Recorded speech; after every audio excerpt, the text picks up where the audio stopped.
Salam Sadar Pensiun. Bertemu kembali dalam seri edukasi dana pensiun.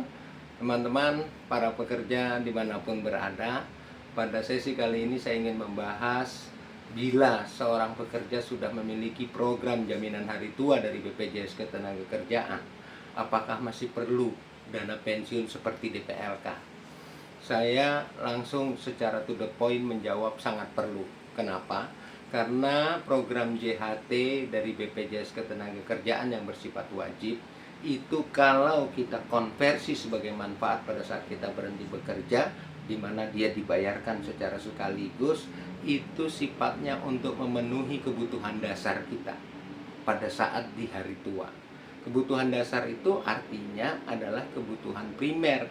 Misalnya kita perlu makan setiap hari, ya kita perlu misalnya katakanlah urusan rumah dan sebagainya. Hanya itu saja, tidak bisa yang lain gitu dari program JHT itu. Bahkan ya dari perhitungan yang ada, kita kenal namanya tingkat penghasilan pensiun. Dari program wajib seperti JHT itu secara aktual hanya bisa mengcover 10% dari gaji terakhir kita. Kalau kita misalnya katakanlah hidup gaji terakhir kita itu 10 juta, maka dia hanya bisa mengcover 1 juta per bulan.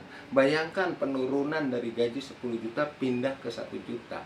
Itu yang dimaksud dengan hanya mampu mencukupi kebutuhan dasar dari program wajib seperti JHT. Karena itu DPLK sebagai dana pensiun diperlukan. Untuk apa? Untuk meningkatkan taraf hidup kita, kemampuan kita, daya beli kita di hari tua pada saat kita sudah tidak bekerja lagi, pada saat kita pensiun.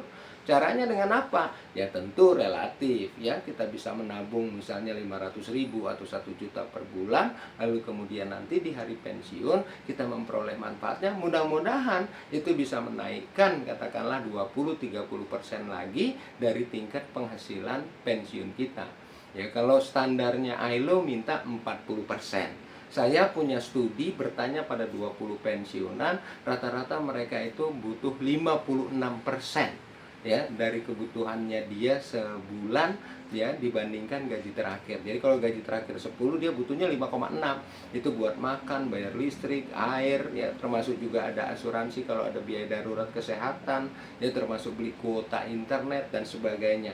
Jadi ini yang harus disiapkan. Jadi jangan merasa puas dan cukup dengan program JHT dari BPJS, tapi kita harus punya kesadaran untuk menambah tabungan pensiun kita dalam bentuk dana pensiun atau DPLK ya. Besarannya silahkan disesuaikan dengan kemampuan dan kondisi kita masing-masing.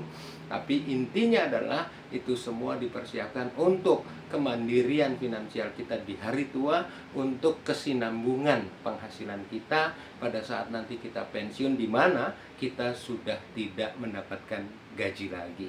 Jadi itu, maka mulailah untuk membuat ya keputusan di dalam membeli dana pensiun, khususnya DPLK, untuk kesejahteraan hari tua kita yang lebih nyaman, yang lebih tenang.